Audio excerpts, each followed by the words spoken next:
What if everything you've ever asked for has already been answered? What if asking isn't a request sent upward, but an agreement whispered inward? This audiobook is about why the universe always says yes and how to finally let it in. Ask, and it is given. Introduction. The sacred promise that has never been revoked. Ask, and it shall be given unto you. A promise carved into Scripture, passed through prophets, echoed in temples, whispered in prayer. But what does it really mean? To ask and to receive. Is it just a metaphor for hope? A feel-good phrase meant to soothe the desperate? A line repeated so often it's lost its weight? Or is it a law? A spiritual equation buried in plain sight? One that governs all creation, from galaxies to gardens, from miracles to moments? This audiobook is an invitation back to the original vibration of that phrase. Before it was softened by doctrine, before it was trimmed for comfort, before we learned to ask with doubt instead of conviction. Because the truth is, you're asking all the time. Not just with your words, but with your mood, your focus, your assumption, and your emotion. And life is always answering, not always in language, not always in form, but always in frequency. The gap is not between you and God. The gap is between your desire and your embodiment. This journey is about closing that space. It's about unlearning the idea that you must prove yourself worthy. It's about remembering that asking is not groveling. It's choosing what version of you will rise. Choosing what reality you'll meet.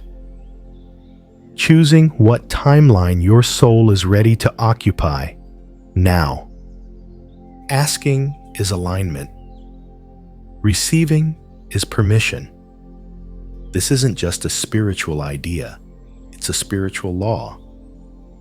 And once you begin to understand the mechanics of thought, of feeling, of state, of vibration, you stop waiting for life to grant you things and start walking as one who already has them, not to fake it, but because you know what you've asked for is already yours. The field has already rearranged. The answer has already taken shape. Now it waits for you to match it, to claim it, to become the one who receives without resistance. So let us begin.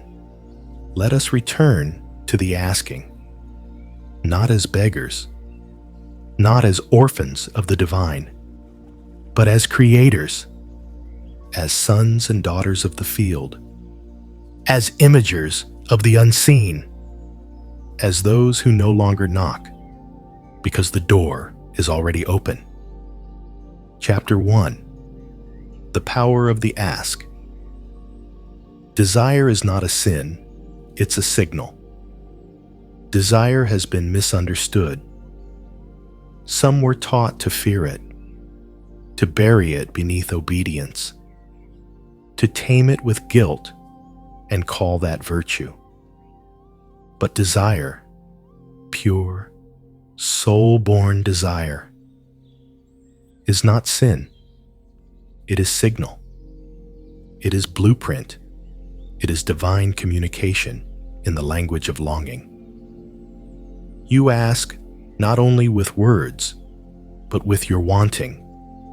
The moment something stirs inside you, a dream, a picture, a possibility, you are not being tempted. You are being invited into the next version of yourself. invited into a deeper alignment, invited into the life that already exists in the field, waiting for your permission to arrive. Desire is not a test of your discipline. It is a map of your expansion. And until you learn to stop shaming what you want, you will continue delaying what is already yours. You cannot receive what you resist. You cannot claim what you secretly believe is unholy. Desire is the opening act of manifestation. It's how the invisible begins whispering to the visible. There's more. There is more joy, more beauty, more expression, more wholeness, more of you trying to be born through the experience of asking. So ask boldly. Ask without apology. Ask without the mask of false modesty. Because here's the truth. The size of your desire does not intimidate the universe. The only thing that causes delay is your belief that your desire is too big, too late, or too selfish. But your desire isn't too much. It's too accurate. It's revealing the next edge of your becoming. Let's break this open even further. When you desire something, it's not just about the thing. It's about the state you believe that thing will bring. You want the love because you crave to feel seen. You want the money because you desire freedom and choice. You want the success because you want to stand in your power without shrinking. The desire is a surface. The state underneath is the truth, and that state is always available now. Because asking is not begging for a future outcome. It's tuning into a now frequency where that outcome already exists. You ask not to summon the thing. You ask to summon the you who already lives inside it. So what if you stopped looking at desire as distance? What if you started seeing it as proximity? Not a gap, but a guide. Not a void, but a compass. Because that's what it is. Desire is not the voice of greed. It's the voice of God echoing through you, saying, "This is the path. Follow it inward. Follow it upward. Follow it home." Desire is holy. So let go of the guilt. Let go of the old sermons that told you to shrink in order to be worthy. Let go of the idea that spiritual means empty-handed. You were not put here to want less. You were put here to remember who you become through your wanting. You do not have to chase. You do not have to force. You only have to ask, purely, honestly, reverently, and then align with the version of you who no longer begs for what they already are. So now the real question is, can you ask without fear? Can you ask without shame? Can you say, with full body clarity, "I want this. I'm ready. I say yes." Because the moment you do, the wheels begin to turn. Not because the universe suddenly approves, but because you stopped blocking the delivery. You were never waiting for life to give. Life was waiting for you to ask without resistance. Because desire is not just a spark. It's the ignition. It's the starting line. It's the sacred language of your next chapter, saying, "You don't have to earn me. You only have to welcome me." Chapter 2. The source that hears instantly. Why you've never asked in vain. You may have whispered it in silence. You may have screamed it through tears. You may have asked without words at all, only through the aching pulse of your heart. And still, you were heard. Every ask, no matter how small, how messy, how delayed, was received in full, because the source that responds to asking does not operate in human time. It does not wait to hear the right phrasing.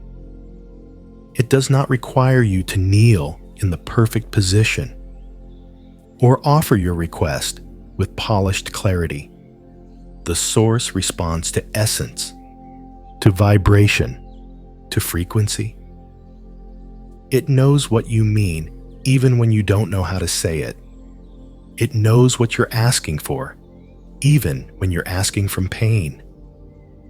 It knows what your soul is longing to experience before your mind can give it a name. This is the mystery that religion tried to capture with symbols, that mystics hinted at in riddles, that prophets glimpsed and poets tried to describe. There is a field of intelligence beneath what you can see, touch, and control. And it does not delay. It is not trying to decide if you're worthy. It is not keeping score of your past. It is not comparing you to someone more spiritual or more disciplined. It simply receives. And once it receives, it begins to rearrange everything in response to the signal you've sent. The question then is never, did the universe hear me? The question is, can I stay aligned long enough to meet the answer when it arrives? You see, we often confuse silence with absence. We think that if something hasn't appeared in our hands, it must not have reached heaven. But the absence of evidence is not the evidence of absence. Sometimes the answer is already on the way. And what you're calling delay is simply divine choreography. Sometimes the answer is in a different form than you expected, and what you're calling unanswered is actually redirected. Sometimes the answer is immediate, but your ability to receive is not yet open. And so you wait, not because you're being ignored, but because you're being prepared. Neville Goddard once said, "Your faith is your fortune, not your timeline, not your credentials, not your external effort. Your faith, your ability to dwell in the unseen, to feel it real, to know you've been heard, is what unlocks the invisible door." The source does not delay, but we delay our own alignment by asking and then worrying, by desiring and then doubting, by praying and then rehearsing lack in the next breath. But here's what's truer than your fear. Every genuine ask begins a process in the field. It sets off a sequence, a vibration, a rearranging. People start moving. Ideas begin forming. Opportunities shift in your direction.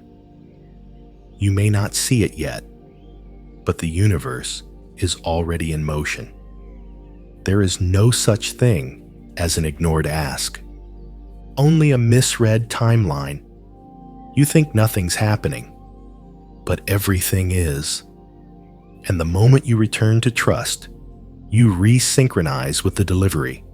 So trust this. There is a source that does not forget, a spirit that does not overlook, a divine intelligence that hears the deepest parts of you. Even when you don't know how to speak them, your role is not to micromanage the outcome. Your role is to keep your vibration clear enough, steady still enough, open enough to let what's already yours arrive without interference. Because the answer is never lost. Sometimes it's slowed by your doubt. Sometimes it's dressed differently than you imagine. But it is never denied. And every time you return to stillness, to gratitude, to expectancy, you speed its approach. You do not need to keep repeating your ask. The source did not miss it. The field did not forget. You ask once. You align daily. You receive when your inner world is finally willing to let it in. So let it in. Let go of the question marks. Let go of the begging tone. Let go of the feeling that you need to earn your own prayer. Because the moment you asked, you were answered.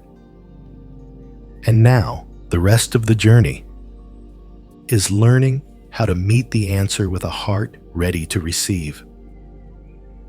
Chapter 3. Why you don't receive immediately.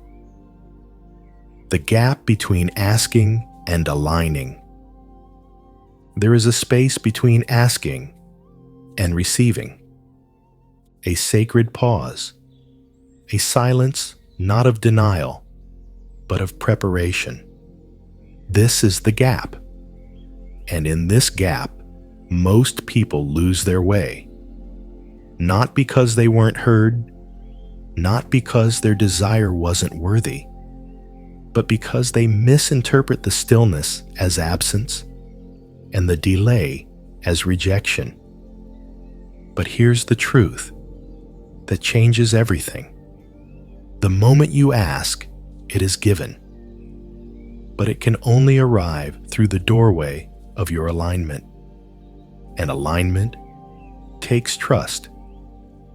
It takes unlearning. It takes becoming a vibrational match for what you've already claimed. This is not punishment. It's precision. The universe will never give you something you're not ready to hold. Not because you're being tested, but because you're being tuned. What feels like delay is often grace. What feels like nothing happening is actually everything rearranging behind the veil. In that space, the gap, you are being invited into your own becoming.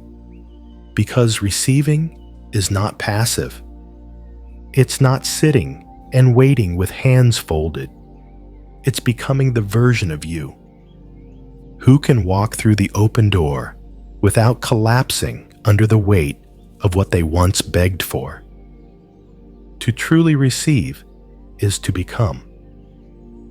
And becoming takes time, or more accurately, it takes readiness.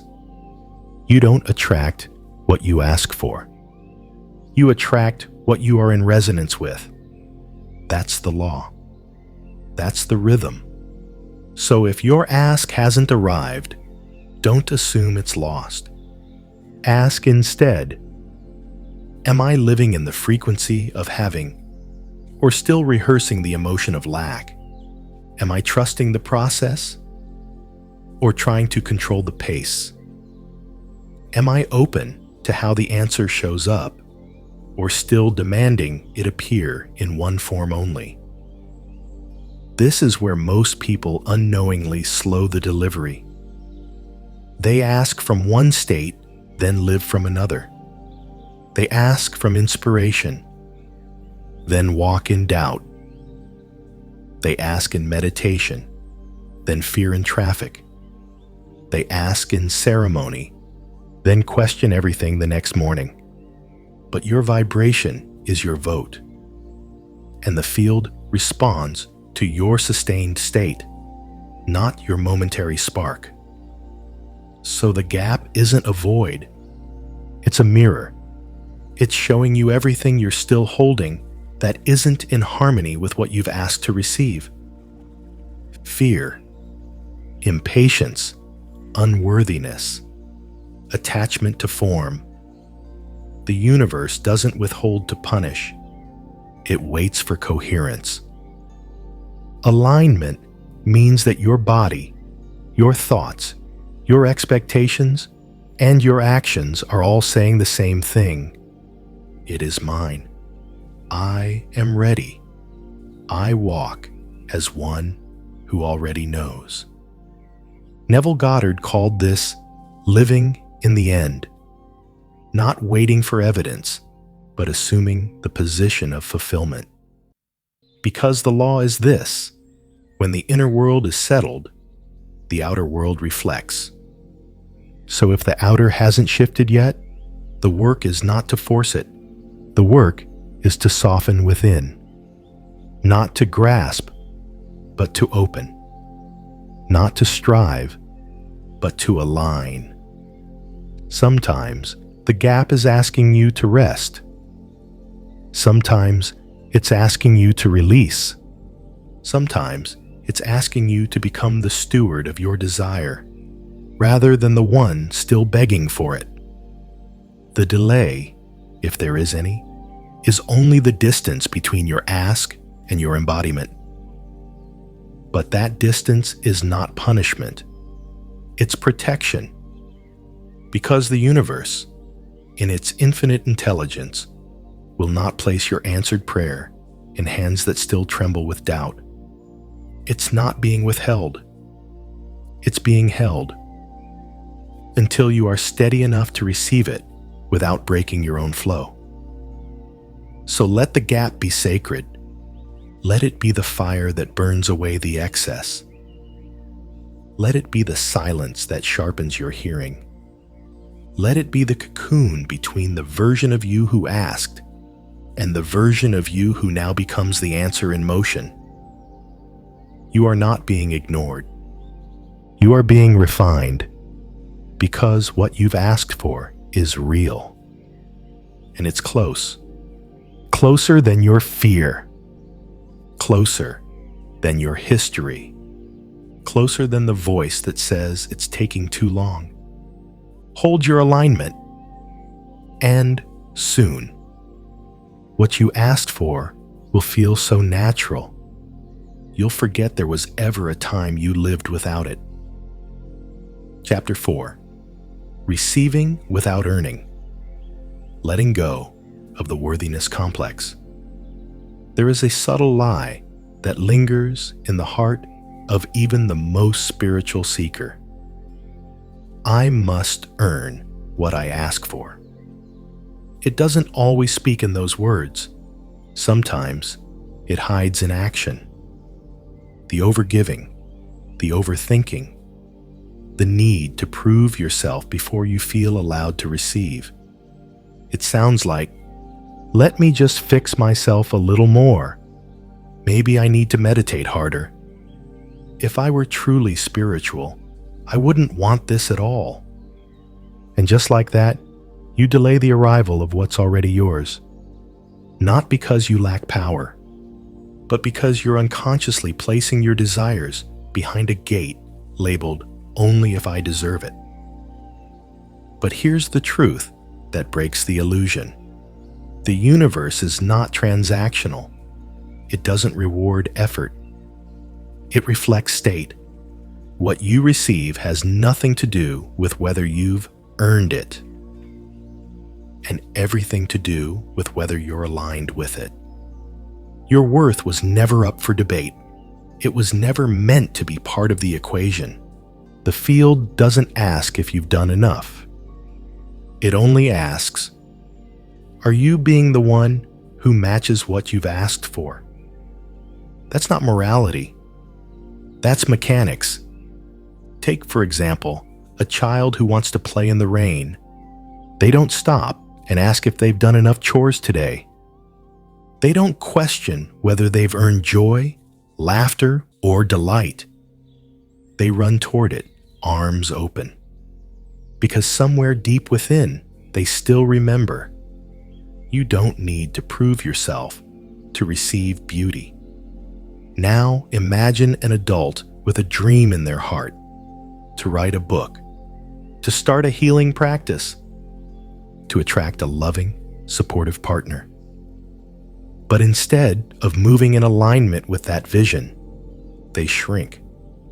They tell themselves, once I'm more healed, once I've suffered enough to be worthy of the reward, once I've given more than I've asked for. And so they circle. They wait. They silently delay their own receiving, because they believe their value must be proven first. But the universe doesn't operate on guilt. It doesn't speak the language of shame. It only speaks energy, vibration, state. It mirrors not your history, but your now. So when you live in the state of, I am not enough yet, you cannot receive what belongs to the version of you who knows they already are. Let's shift the story. Take, for example, someone who has always struggled with money. They've worked hard, lived frugally, and done all the right things. But abundance still feels distant.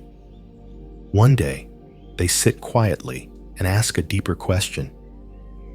What if my belief that I must hustle to be worthy is the very block that's keeping it away?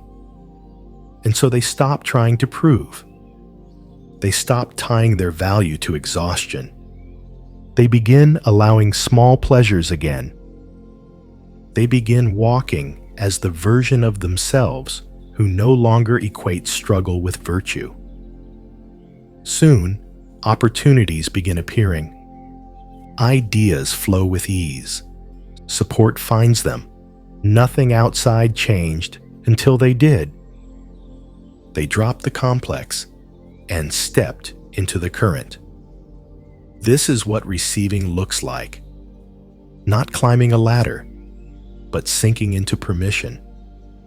Permission to be supported. Permission to be blessed. Permission to receive without a resume of suffering. Because grace is not a reward, it's a remembering. The old paradigm said, you'll get what you want when you deserve it. The new paradigm says, you'll get what you want when you align with it. Alignment is not about being perfect. It's about being honest, being energetically true, being open enough to let the blessing land. That may look like rest. That may look like joy. That may look like no longer explaining yourself before saying yes to something beautiful. You are not here to prove your goodness. You are here to embody your enoughness. And when you do, you'll find the field is already holding everything you asked for, waiting not for your effort, but for your permission.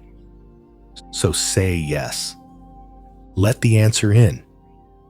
Receive not because you've earned it, but because you are finally willing to believe you don't have to. Chapter 5. The frequency of receiving. Feel it first, and it is yours.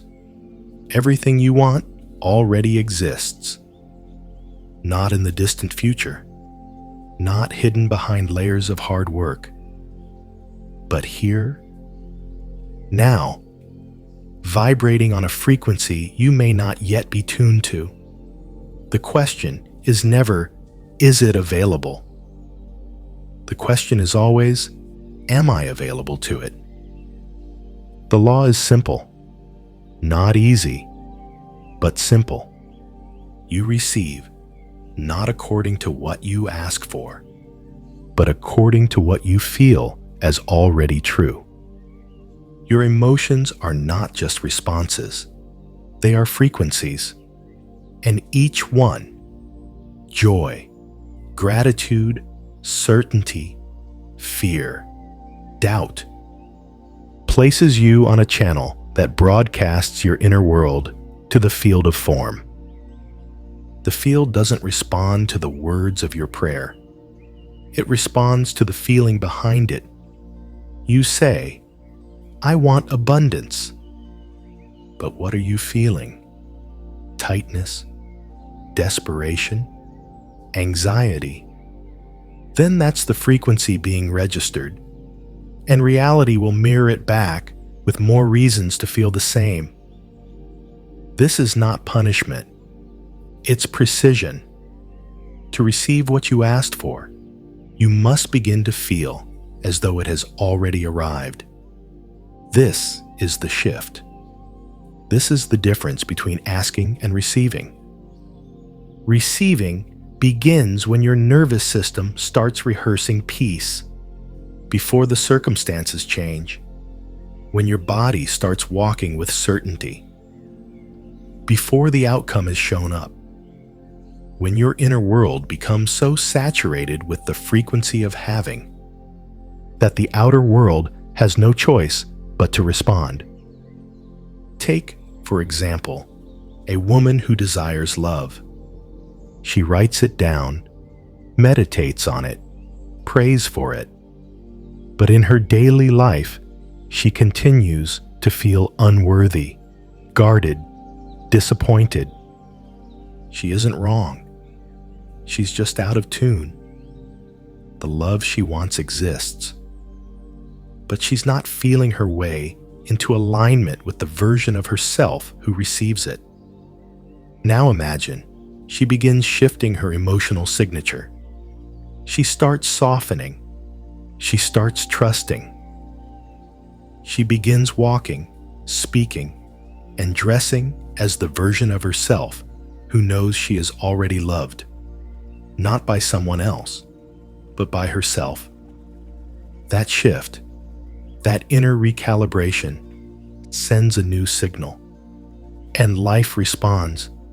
It's not about pretending, it's about practicing. Practicing the feeling until it's not foreign anymore, until it becomes natural, until it becomes yours. Neville Goddard made this the cornerstone of his teaching. Assume the feeling of the wish fulfilled. Feel it real. Live from the end. You don't wait for the money to feel secure. You feel secure and the money arrives. You don't wait for the answer to feel peace. You feel peace and the answer finds you. This is the frequency of receiving. To live from the vibration of already having, not from the waiting room of desire. And yes, this takes courage, because the world will tempt you to believe only what your senses show. But your senses are delayed feedback. They are the echo, not the source. Your feeling is the source. And the more you stabilize the frequency of what you've asked for, the faster it must appear. Not because you forced it, but because you matched it. Take another example. A man longing for purpose. He asks the universe, "Show me what I'm meant to do." But he walks through life numb, uninspired, disconnected. He keeps waiting for a lightning bolt to strike. One day, something shifts. He begins treating every small task, making coffee, answering emails, walking through nature, as sacred. He starts to feel grateful, not for some grand revelation, but for the opportunity to exist with intention. And that feeling opens the door. Suddenly ideas come. Synchronicities follow. The purpose he asked for wasn't delayed. He just hadn't tuned to the frequency where it could meet him. You don't receive what you beg for. You receive what you become. So let this be your practice. Every day, ask yourself, what would it feel like to have what I've asked for? Can I let that feeling rise in me now, even for a moment? Can I visit that emotional landscape often enough that it begins to feel like home? Because once it feels like home, you'll arrive there effortlessly. You'll wake up one day, and the thing you once longed for will be inside your life, inside your hands, inside your breath. Not because it was finally given, but because you finally tuned in. And the universe, faithful as ever, will simply say, "You remembered how to feel it, and so now you get to live it."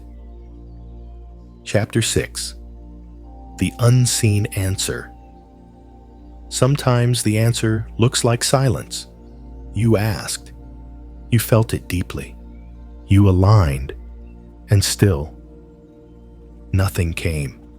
No voice in the sky. No miracle on the doorstep. No lightning bolt of clarity. Just silence. And in that silence, the mind begins its familiar chant. Maybe I did it wrong. Maybe I wasn't clear enough. Maybe the answer is no. But what if the silence isn't rejection? What if the silence is the answer? Or at least the beginning of it? The ego rushes to fill the quiet, but the soul listens. It understands that just because you can't see movement doesn't mean there isn't momentum. The universe doesn't always answer in language. It answers in orchestration, in rearrangements, in people exiting, in dreams softening so new ones can rise, in doors closing that you never would have had the courage to shut on your own. This is the unseen answer. Take, for example, someone who prays for clarity in their life's purpose, but after asking, all they feel is fog, no epiphany, no roadmap.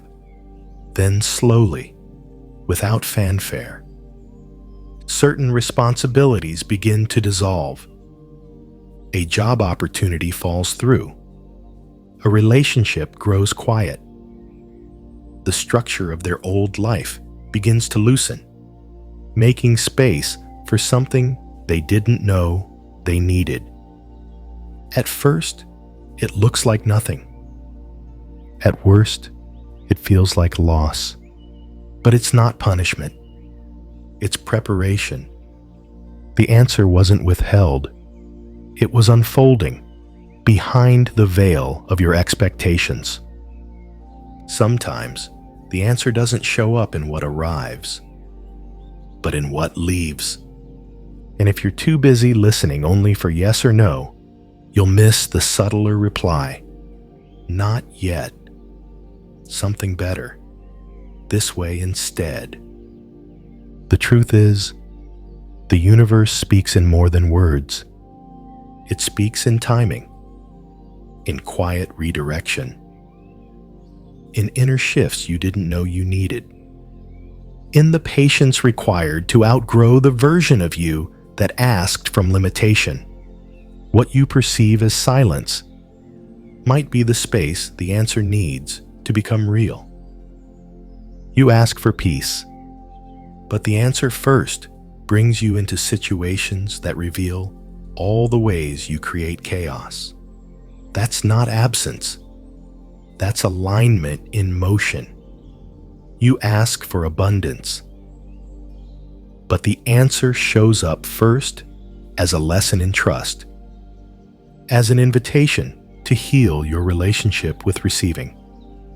Again, not absence, not delay, but divine calibration. We were taught to expect fireworks, but the real magic of the universe is subtle. It's layered. It doesn't shout. It rearranges.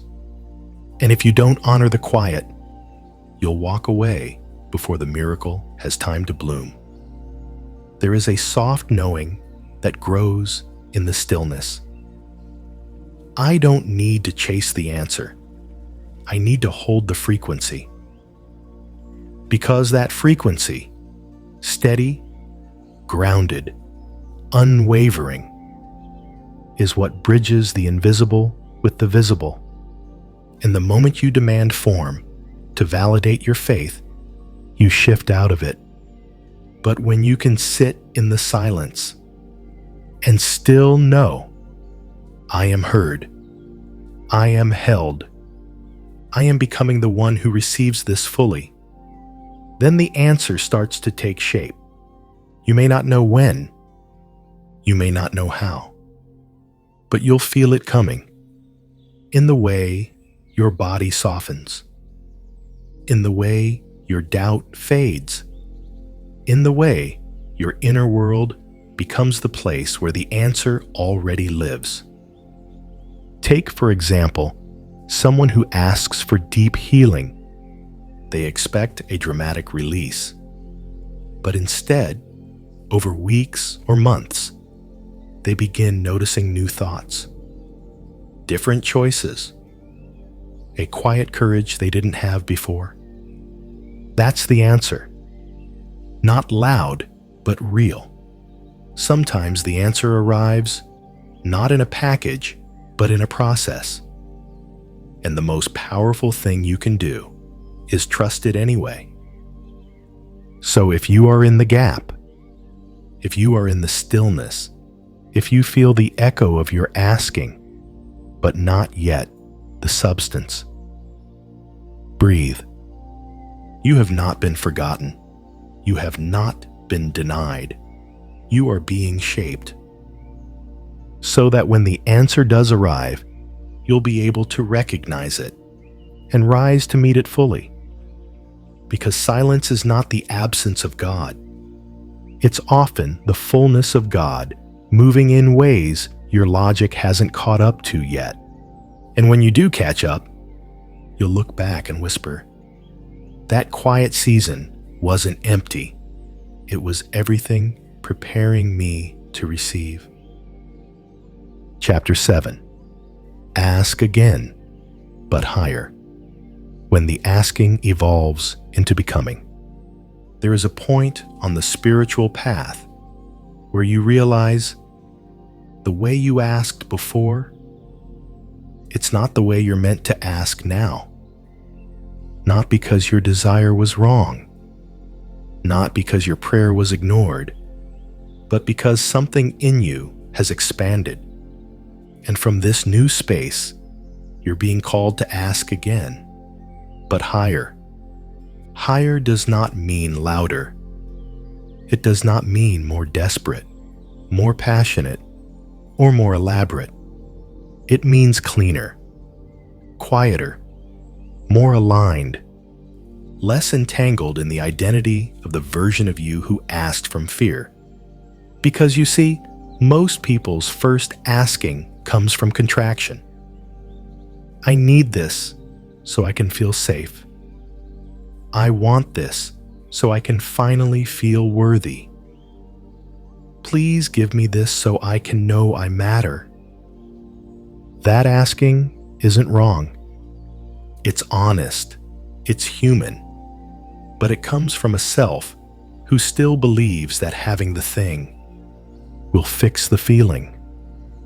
The higher asking, the evolved asking, comes from the version of you who knows that the feeling must come first. That joy doesn't come from the relationship. Joy makes space for the relationship. That peace doesn't come from the outcome. Peace becomes the environment in which the outcome appears. This is not spiritual bypassing. This is vibrational wisdom. You can ask from pain, but eventually you must ask from truth, because the universe responds not just to what you ask for, but to who is doing the asking. So the invitation is this: refine your asking, not to become worthy of more, but because your new identity now sees things differently. Take, for example, someone who once asked, "Please help me escape this job I hate." That prayer may open doors, but the version of them who is still in resistance, in bitterness, in blame, will carry that energy into the next chapter. Now, imagine they evolve into a deeper state of self-leadership. They begin to ask, "Show me how to serve from joy. Align me with the path where I feel alive and supported." The ask has changed, not because the destination is different, but because the energy behind the ask has matured. And when the energy matures, the answer accelerates. You begin to skip timelines. You begin to move from inner clarity, not outer panic. You begin to ask from the version of you who already lives in the field of fulfillment. Neville Goddard said, "Change your conception of yourself, and you will automatically change the world in which you live." And so, your asking must evolve as your conception of self expands. Sometimes, you're not waiting for the answer. The answer is waiting for you to update the identity from which the question was sent. So ask again, but this time, as the one who already knows they are whole. Ask again, but from peace, not panic. Ask again, not because the first one failed, but because now you're ready to ask from power. Power not as force, but as clarity. This is why life brings us full circle. We ask for healing, and along the way, we realize we must become the healer. We ask for love, and in the waiting, we become love in human form. We ask for purpose, and through the silence, we remember. We are the purpose. So if the thing you asked for hasn't arrived, ask again, but do it without the layers, without the proving, without the smallness of your former self. Ask from the knowing that you are now the fertile ground, in which the answer can take root. And when you do, you may find that the desire itself has changed, not disappeared, but sharpened, refined by the fire of waiting, purified through your own expansion. Now the ask is no longer a question, it's a declaration. It's no longer a reaching, it's a claiming. It doesn't tremble, it knows. And because it knows, the field must respond. Because when you ask from your highest self, you no longer chase what you want, you become it. And everything else comes rushing in to meet you there. Chapter 8. Living as the answer. You stop asking when you start walking.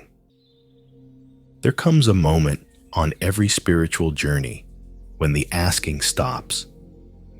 Not because the desire has vanished, but because the alignment has arrived. You no longer need to repeat the prayer because you've become the one who carries its fulfillment in your breath, your posture, your presence. You've stopped waiting for the answer because you are now walking as it. This is not pretending. It's not performance. It's embodiment. You've remembered that the most powerful ask is the one that dissolves into being.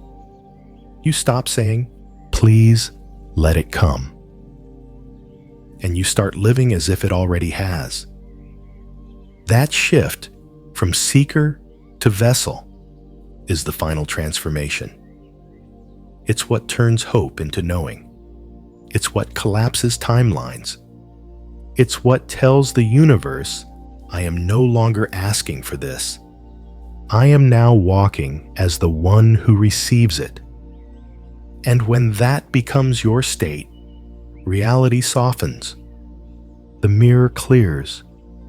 What once felt far away meets you exactly where you are, because where you are is now a match.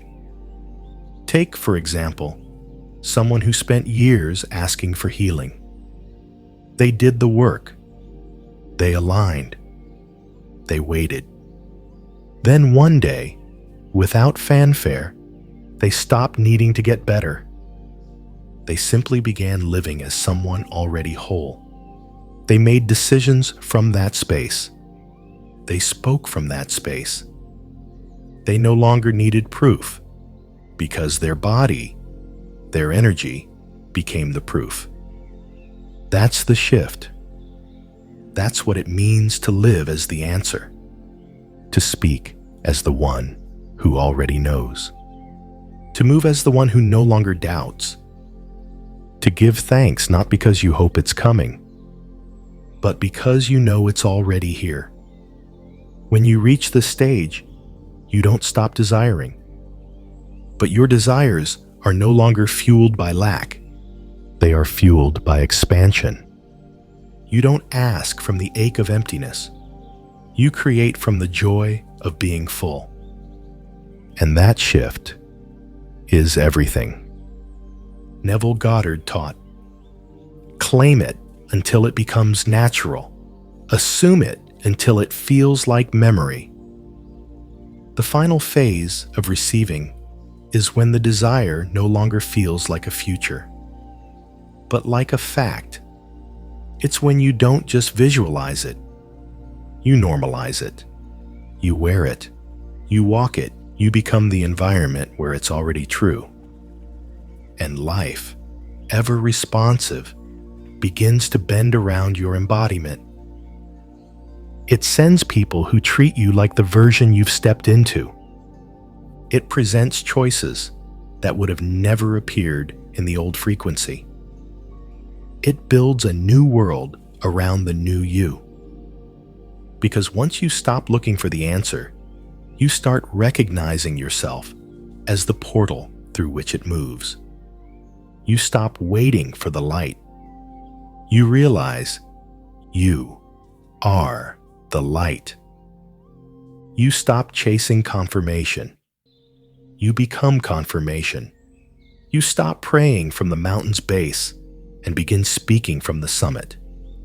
This is the place where receiving becomes natural, where your nervous system has caught up with your vision, where your state of being is no longer hoping, it is knowing.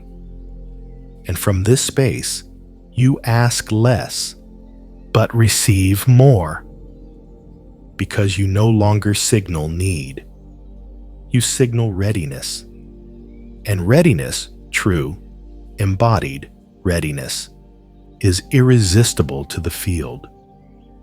So if you find yourself still asking, ask one last time and mean it.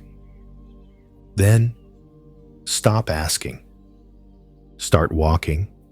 Live as the one who already holds it. Speak as the one who no longer doubts it. Move as the one who has remembered what's always been true. That the answer is not out there. It's you, and you've become it.